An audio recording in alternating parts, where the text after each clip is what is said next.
کبھی کبھی یہ بھی نقصان لوگ کرتے ہیں۔ پہلی بات تو یہ کہ جب پیار ہو جائے تو اس کا فائدہ جائز بھی نہیں اٹھانا چاہیے۔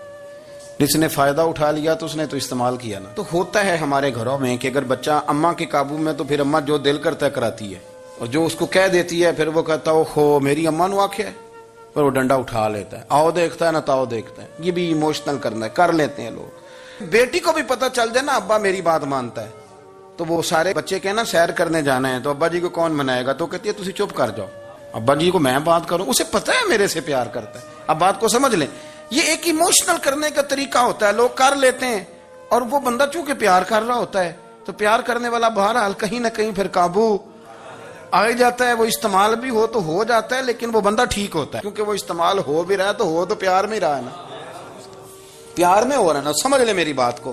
حضرت سعد بن ابی وقاص رضی اللہ تعالیٰ عنہ کا نا اپنی ماں سے بڑا پیار تھا، بڑا پیار تھا اپنی والدہ سے۔ تو حضرت سعد بن ابی وقاص کلمہ پڑھ گئے، اماں جی نے بھوک ہڑتال کر دی، اسے پتہ تھا کہ میرا پتر مجھ سے پیار بڑا کرتا ہے، میں نے بالآخر منوا لینا ہے۔ تھوڑی سی آبادی تھی، ایک گھر کے اندر جو مسئلہ چھڑتا تھا نا اس کا سارے شہر کو پتہ چل جاتا تھا۔ اب کونوں میں گلیوں میں اب باتیں بھی ہونے لگیں کہ وہ سعد کی ماں ہڑتال پہ بیٹھی ہوئی ہے، بڑا مسئلہ ہے۔ اب پریشر بڑھنے لگا۔ حضرت سعد بن ابی وقاص فرماتے ہیں کہ وہ جو میرے قریبی لوگ تھے نا صحابہ، وہ بھی مجھے کہنے لگے یار کوئی رستہ نکال، ہر چوک میں تیری بات ہوتی ہے۔ کہتے ہیں میں گھر جاتا تو گھر والے بہن بھائی بچے باپ سارے کہتے ہیں یار تیری ماں مر جائے گی۔ اب بہت بڑا ایشو ہے، ہم یہ کہہ دیتے ہیں کہ انہوں نے قربانیاں بڑی دی، لیکن آپ ذرا بات کو سمجھے نا کہ اماں بھوک ہڑتال پہ بیٹھ جائے، ایک انسان کہاں کھڑا ہو جائے گا؟ بدنامی الگ ہے، بحث الگ ہے، سیانہ بندہ مالدار وزادار قبیلے والا۔ حضرت سعد بن ابی وقاص کی ماں نے 3 دن تک روٹی نہیں کھائی، پانی نہیں پیا، بے ہوش ہو گئی۔ اب جب بے ہوش ہوئی تو شور پڑا، سارا محلہ جمع ہو گیا، اب سارے لوگ کھڑے، اور بچہ وہ ہے جو ماں کی بڑی ماننے والا ہے۔ اماں کے اوپر لوگوں نے پانی شانی ڈالا، ہوش آئی تو حضرت سعد بن ابی وقاص قریب آئے، کہنے لگے اماں ایک بات کرنی ہے۔ اماں بھی بڑی مشکل سے اٹھ کے بیٹھ گئی کہ پتر ماننے لگا میرا۔ لوگ بھی کھڑے ہو گئے، مسکراہٹ بھی ہونے لگی کہ لو نہ کوئی بات ہونے لگی۔ ماں کہتی ہے کلمہ چھوڑ دے پھر مانوں گی۔ حضرت سعد بن ابی وقاص کہنے لگے اماں سن میری بات، 3 دن ہو گئے، مکے کا کوئی کونا کھدرا ایسا نہیں جس میں میری تیری باتیں نہ ہوئی ہیں، اور قبیلے کا علاقے کا کوئی شخص نہیں، لوگوں نے بڑی باتیں کی، اور لوگ جب باتیں کرنے پہ آتے ہیں پھر اوپر تک جاتے ہیں۔ یہ بھی کہا کہ کیا دین یہ سکھاتا ہے کہ ماں بھوکی مر جائے؟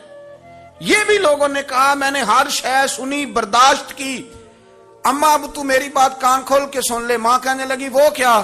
تو حضرت سعد کہنے لگے پیدا مجھے تو نے کیا ہے، 9 ماہ تیرے پیٹ میں رہا ہوں، روٹی تیرے ہاتھ سے کھائی ہے، تجھ سے زیادہ بہتر مجھے کوئی نہیں جانتا۔ ماں سن تیری کتنی جانیں؟ اماں کہنے لگی 1۔ تو حضرت سعد فرمانے لگے تیری 1000 جان بھی ہو نا تو ایک ایک کر کے ساری نکل جائے تو میں محمد عربی کا کلمہ پھر بھی نہیں چھوڑوں گا۔ ختم ہو گئی بات۔ یہ کیا بات؟ وہ کچا رنگ للاری والا جیڑا چڑھدا تے لیندا رہندا، اے عشق تیرے دا رنگ محمد جدوں چڑھ جائے پھر نہیں لیندا۔ یہ کیا بات ہوئی؟ اماں تیری 1000 جان بھی ہو، روٹی کھانی ہے تو کھا، نہیں کھانی تو نہ کھا۔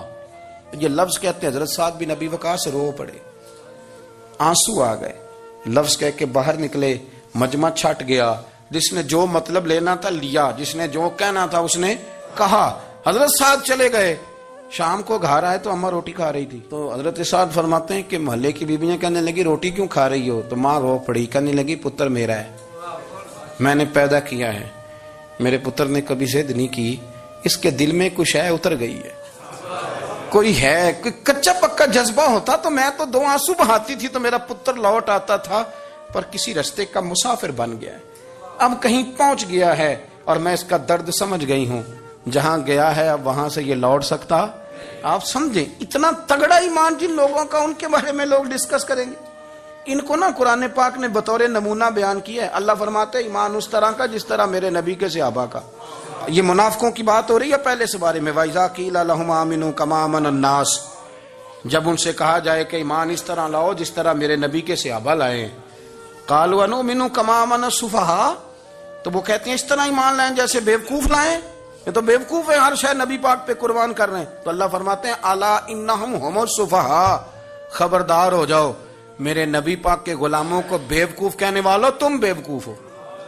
اللہ کہتا ہے تم پاگل ہو بیوقوف ہو، اللہ انہیں پاگل کہتا ہے، اللہ پاگل کہتا ہے انہیں جو نبی پاک کے صحابہ کو پاگل کہے۔ اللہ انہیں پاگل کہتا ہے. یہ معیار ایمان ہے. قرآن نے کہا ایمان اس طرح کا جس طرح کا نبی پاک کے وَإِذَا قِيلَ لَهُمْ آمِنُوا كَمَا آمَنَ النَّاسُ, ایمان اس طرح لاؤ جس طرح میرے نبی پاک کے صحابہ ایمان لائے ہیں اس طرح ایمان. حضرت عبداللہ ابن عمر رضی اللہ تعالیٰ عنہ فرمایا کرتے تھے جو دن بھی طلوع ہوتا ہے نا وہ اعلان کرتا ہے, وہ اعلان کرتا ہے اور کہتا ہے بھئی اگر کوئی کام کرنا ہے تو کر لو, میں آج آیا ہوں, آج کے بعد میں دوبارہ نہیں آؤں گا. قیمتی ہیرے ہیں زندگی کے لمحے, ان کو ضائع نہ کریں. بس کر دیں بڑا ہو گیا سوشل میڈیا, اور بس کر دیں بڑی ہو گئی خبریں, اور بس کر دیں بڑے ہو گئے فضول تبصرے, اور بس کر دیں. امام مسلم رحمۃ اللہ تعالی علیہ جنہوں نے مسلم شریف لکھی ہے, امام صاحب کا وصال زیادہ کھجوریں کھانے سے ہوا تھا. ایک حدیث تلاش کرنی تھی تو کھجوروں کا ٹوکرا پاس رکھ لیا, تو کتابیں بھی ٹٹولتے رہے اور کھجوریں بھی کھاتے رہے. صبح حدیث بھی مل گئی اور ٹوکرا بھی خالی ہو گیا, پر کھجوریں اتنی زیادہ کھا لی تھیں کہ وصال کر گئے.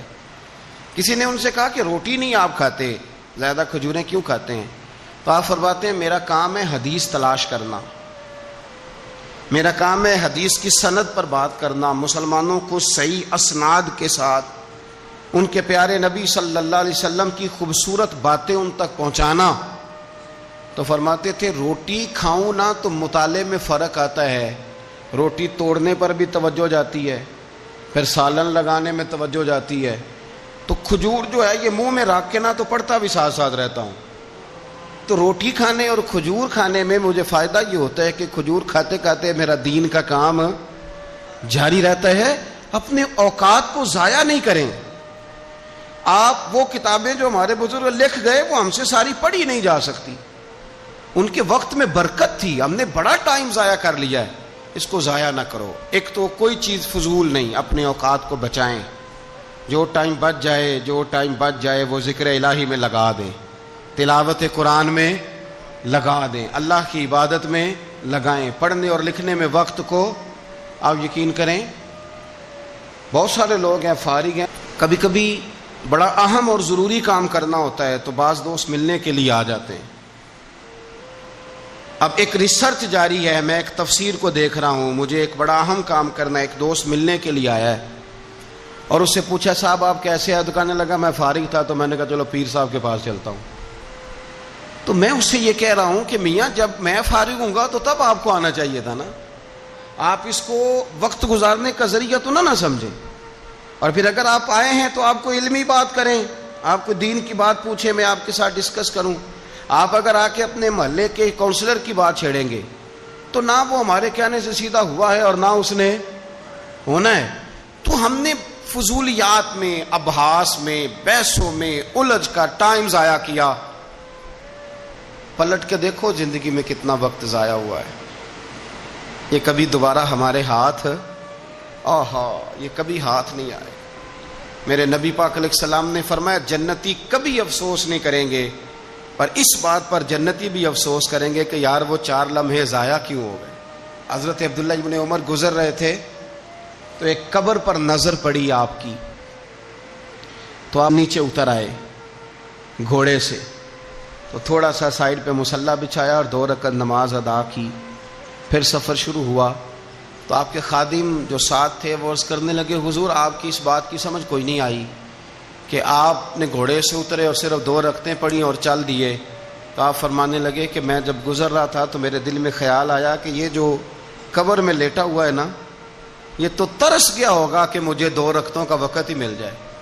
حضرت عبداللہ ابن عمر کہتے ہیں میرے ذہن میں خیال آیا کہ قبر میں لیٹ کے ترس رہا ہوگا کہ مجھے 2 رکعتوں کا, لیکن یہاں تو لوگوں نے میرے بھائی 6 گھنٹے گردنیں تھک گئی موبائل پہ جھکی ہوئی, لیکن محمل اور فضول اور کوئی معنی نہیں اور کوئی مقصود نہیں, اور اس نے یہ کہہ دیا تو اس نے وہ کر دیا, اور اس نے یہ آج کل جو بیماری چلی ہے نا, اس سے سب سے زیادہ نفسیاتی مریض وہ لوگ بن رہے ہیں جن کا تعلق موبائل اور خبروں سے زیادہ ہے.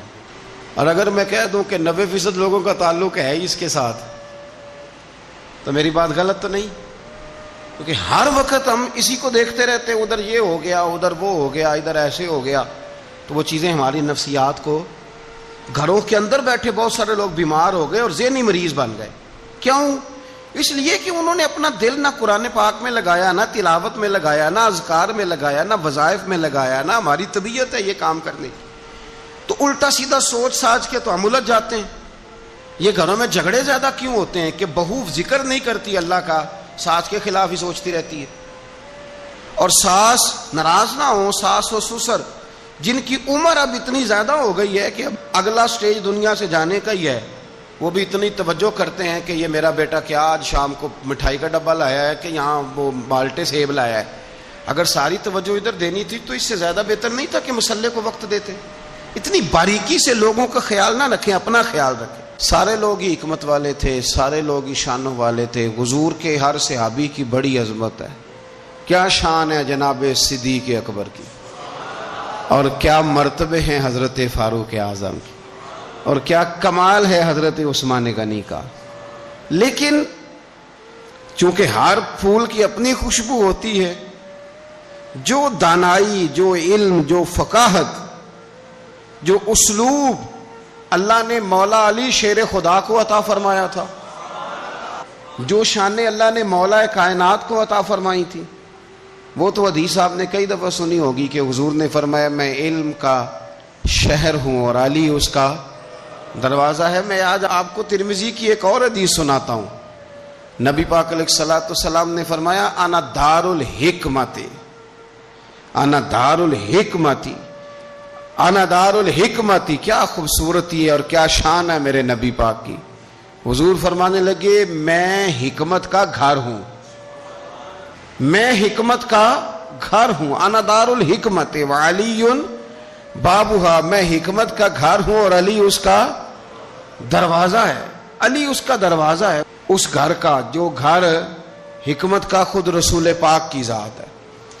تو حضرت مولا علی شیر خدا کرم اللہ تعالی وجہ الکریم کو اللہ تبارک و تعالی نے حکمت عطا فرمائی، دانائی عطا فرمائی، اللہ نے شانیں عطا فرمائی، ان کو اللہ تبارک و تعالی نے مرتبوں سے نوازا۔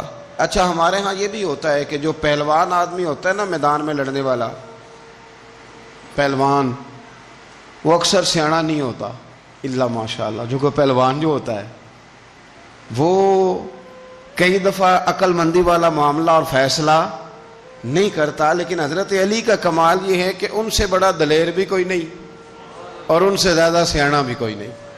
حضرت علی شیر خدا اتنی شانوں اور مرتبوں والے آدمی تھے کہ دلیری بھی سب سے زیادہ اور عقل بھی۔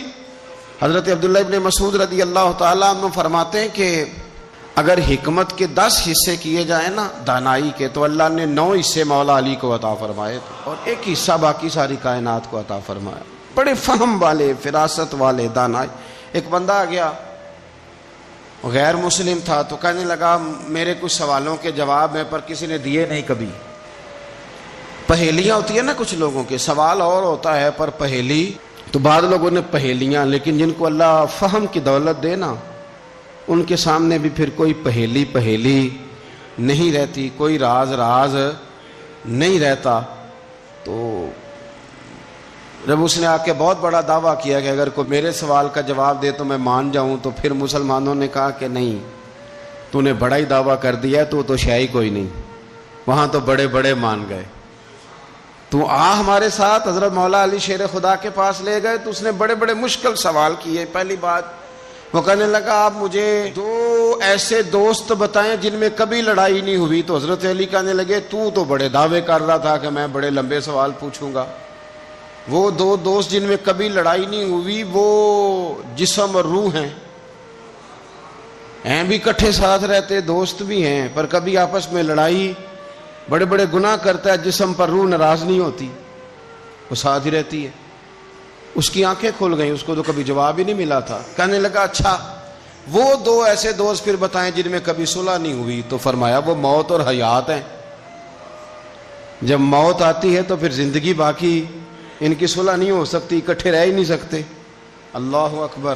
وہ کہنے لگا یہ تو کمال ہو گئی، اب وہ ذہن کھل گیا۔ کہنے لگا جی اور پوچھ لوں؟ فرمایا تیرا ہی دعویٰ تھا 2 پوچھنے، میں تیار ہوں، تو 100 بھی پوچھ۔ کہنے لگا وہ بی بی جس نے چند لمحوں میں بچہ پیدا کر دیا، فرمایا یہ بھی کوئی مشکل بات ہے؟ وہ حضرت مریم ہے، ایک منٹ میں حاملہ ہوئی تھی، اگلے منٹ میں اللہ تعالیٰ نے انہیں تھوڑی سی تکلیف سے گزارا اور اگلے منٹ میں حضرت عیسیٰ پیدا ہو گئے. کوئی مشکل بات ہے؟ کہنے لگا جی وہ دو چیزیں جو حرکت نہیں کرتی، فرمایا یار جلدی پوچھ، ٹائم نہ ضائع کر، جلدی پوچھ. وہ دو چیزیں جو حرکت نہیں کرتی وہ زمین آسمان ہے. اس نے کہا وہ دو چیزیں جو ٹھہرتی نہیں، فرمایا وہ سورج اور چاند ہے جو حرکت ہی کرتے رہتے. کہنے لگے اچھا وہ بتائیں جی جو کھا تو بڑا کچھ کیا پر پیا اس نے کچھ بھی نہیں. تو حضرت علی فرمانے لگے وہ حضرت موسیٰ علیہ السلام کا عصا ہے، جادوگروں کے سانپ سارے ہی کھا گیا پر پانی کا گھونٹ بھی نہیں پیا. حد ہو گئی. وہ شخص کہتا ہے علی کے جواب نے، مولا علی شیر خدا کے جوابات نے میرے اندر ہیجان پیدا کر دیا. میں نے فوراً کہا بتائیں وہ شخص جو کوئی شے نہیں. تو حضرت علی کہنے لگے جو میرے نبی کا کلمہ نہ پڑھے وہ کوئی شے نہیں. کہنے لگے وہ بتائیں جو بڑی شے ہو. فرمایا جو چاہے کہ اس کی عزت کعبے سے بھی زیادہ ہو جائے اور وہ بڑی شے بن جائے تو وہ محمد عربی کا کلمہ پڑھ جائے. گنجا تھا، کوئی شے نہیں تھی، سر پہ بال بھی نہیں تھے، رویا کرتا. اللہ تعالیٰ نے فرشتے کو بھیجا، تجھے کیا چاہیے؟ تو کہنے لگا بال آ جائیں اور تھوڑا مال آ جائے. فرشتے نے ہاتھ پھیرا تو بال بھی آ گئے تو بکریاں بھی آ گئیں، لائنیں لگ گئیں، مال ہی مال ہو گئی. دوسرے کے پاس گیا، وہ کوڑا تھا، اس کو جا کے کہا کیا چاہیے؟ کہنے لگا شفا ہو جائے اور کچھ اللہ تعالیٰ آسانی کر دے. شفا بھی ہو گئی، گائیں بھی دے دی، بھینسیں بھی دے دی، مال ہی مال ہو گئی. پھر ایک کے پاس گیا، وہ اندھا تھا، تجھے کیا چاہیے؟ اس نے کہا آنکھیں مل جائیں اور کچھ ساتھ اللہ مال دے دے. اونٹ ہی اونٹ ہو گئے. جب بڑا نواز دیا تو پھر مالک نے امتحان لینے کا ارادہ کیا. یاری تیری سونا ہے پر آزمائشاں بھی تیریاں اگ، آزمائشاں تیریاں، صحیح کہہ رہا ہوں، آزمائشاں تیریاں، یاری تیری سونا ہے پر آزمائشاں تیریاں. یہ سونا پرکھیا جامدائی پہلو نہ لگاں دے لگ. اللہ نے فرمایا آزمائش کرو. سب سے پہلے گنجے کے پاس آئے، اسے کہا اللہ کے رستے میں کچھ دیکھا نہیں لگا، میرے خرچے ہی بڑے، دیکھو تو صحیح کتنی مشکل میں وقت گزارتا ہوں، حال ہی کوئی نہیں. تو اس نے کہا میں نے تو سنا ہے تو گنجا اور بھوکا ننگا تھا. کہنے لگا میں تو جدی پشتی رئیس اعظم ہوں، تجھے کس پاگل نے کہا ہے بھاگ جا؟ اس نے کہا اچھا جیسے تو تھا ویسے ہی ہو جائے. کھیت کھلیان اجڑ گئے، پھر سے گنجا ہو گیا. حضور علیہ السلام فرمانے لگے، پھر وہ اس کے پاس گیا جو کوڑا تھا، اسے کہا کچھ دے. کہنے لگا خرچے ہی بڑے. اب پوچھ لیں کسی امیر آدمی سے، کہے گا چکی کے نیچے ہاتھ ہے میرا، میرے سے زیادہ تو اب پریشان بندہ ہی کوئی نہیں. کیا بتاؤں آپ کو، اتنا ٹیکس ہے، اتنا جرمانہ ہے، فلانی شے، بڑا کچھ گنواتے ہیں لوگ. اس نے کہا میں نے تو سنا تو پہلے کوڑا تھا. اس نے کہا جا دوڑ جا، میں تو رئیس اعظم ہوں، دادا بھی پردادا بھی اور ساری نسل ہی. اس نے کہا اچھا جیسے تو تھا ویسے ہی ہو جائے. پھر وہ گیا اندھے کے پاس اور جا کے کہا اللہ کے نام پہ کچھ دے. تو کہنے لگا رب کے نام پہ؟ یہ کھڑے ہیں اونٹ، جتنے تیرے دل کرے لے جا. اس نے کہا کیا معنی اس بات کا؟ کہنے لگا یار تجھے کیا بتاؤں، میں تو اندھا تھا، میں نے تو کبھی دنیا دیکھی نہیں تھی. پھر اس کریم نے فضل کیا تو مجھے بڑا کچھ دکھایا. میں کیا بتاؤں، میرا دل کر رہا ہے کہہ دوں کہ پھر اس نے کعبہ دکھایا، پھر اس نے روضہ رسول دکھایا، پھر اس نے ریاض الجنہ کے سجدے دکھائے، پھر اس نے اپنے محبوب کے دروازے کی رونقیں دکھائیں. اس نے بڑا کچھ دیا، اس نے بڑا نوازا. میرے پاس تو شاید میں بدکار پرانا خادم، کسے در ملی نہ ٹوئی. ایت واصف یار نے نظر جو کی تھی پھر واصف ہی ہوئی. یہ تو اس کا کرم ہوا. تو یہ وہ کہنے لگا تو اللہ کے نام پہ جان مانگ، میں وہ بھی دینے کو تیار. میرے پاس تو شے ہی کوئی نہیں تھی، مجھے تو اپنا پتہ ہے، میں تو کوئی شے نہیں تھا، کچھ نہیں تھا میرے پاس. یہ تو ان کا کرم ہے کہ رخ ان کا ادھر ہے، اور مختصر سی میری کہانی ہے، یہ جو بھی ہے ان کی مہربانی ہے. تو وہ کہنے لگا میں بھی کچھ لینے نہیں آیا تھا، تیری آزمائش ہی کرنے آیا تھا. تیری عزتیں بھی سلامت رہیں گی، تیرا مال بھی سلامت رہے گا، تیری شفا بھی. اپنی زندگی میں کبھی بھی اللہ کی بارگاہ سے توجہ ادھر ادھر نہ کریں. چھوڑیں لوگ کیا کر رہے ہیں، دنیا کیا کہہ رہی، کبھی بھی اپنی توجہ دائیں. ہمارا یہ مسئلہ بن گیا کہ ہماری سیاست ہے، ہماری دنیا داری ہے، ہم بندوں کو راضی کرنا چاہتے ہیں. ہم دیکھتے ہیں کون کس طرح، اور آپ یقین کریں آپ تھک جائیں گے، بندے راضی نہیں ہوں گے، وہ نہیں راضی ہوتے. آپ ان کو منا کے لائیں گے تو ادھر والے نکل جائیں گے، ادھر کو منائیں گے تو ادھر والے نکل جائیں گے. اس چکر سے باہر آئیں، اس رب کو راضی کریں جو فرماتا ہے ان الذین آمنوا وعملوا الصالحات سیجعل لهم الرحمن ودا. فرمایا تو ایمان لانے کے بعد نیک عمل کر، میں لوگوں کے دلوں میں تیری محبت پیدا کر دوں. رحمان لوگوں کے دلوں میں محبت ڈال دے گا، اللہ لوگوں کے دلوں میں۔ اپنی نظر ہمیشہ اپنے رب پہ رکھیں، اتنی لمبی چوڑی دنیا داروں سے امیدیں نہ وابستہ کریں۔ میں نے دیکھا ہے لوگ کا سال ایسی کرتے ہیں، کبھی اس کے دروازے پہ کبھی اس کے دروازے پہ، ان چکروں سے باہر آئیں اور اپنے رب کی بارگاہ کی طرف توجہ کریں۔ استغفار شوق سے پڑھا کریں، اور اکیلے میں نا، اکیلے میں۔ رئیس المتکلمین مولانا نقی علی خان صاحب رحمۃ اللہ نے لکھا ہے کہ فرعون 500 سال حکومت کر گیا۔ فرماتے اصل وجہ یہ تھی کہ دنیا جب سو جاتی تھی نا تو اوپر چادر لے کے تو مسلح پہ بیٹھ جاتا تھا اور ہاتھ باندھ کے کہتا تھا رب تو ہی ہے، میرا پردہ نہ کھولنا، مالک تو ہی ہے، کرم نوازی کرنا، میری پکڑ نہ کرنا۔ وہ بے ایمان ہو کے اگر 500 سال ہاتھ باندھے تو گزارا کر لیتا ہے، تو ایماندار ہے۔ پر مسئلہ یہ ہے کہ تو رات کو بکل مار کے ہاتھ نہیں نہ باندھتا، تو منت نہیں کرتا، تو استغفار نہیں کرتا۔ توبہ کریں تو بچے رہیں۔ وہ اتنی لمبی حکومت کر گیا چونکہ رات کو کہتا تھا مالک رب تو ہی ہے، لیکن مہربانی فرما، میری پکڑ نہ فرما، تو اللہ نے تو اس کو مہلت دے دی۔ کافروں کو آج بھی مہلت دی ہوئی نہیں رب نے؟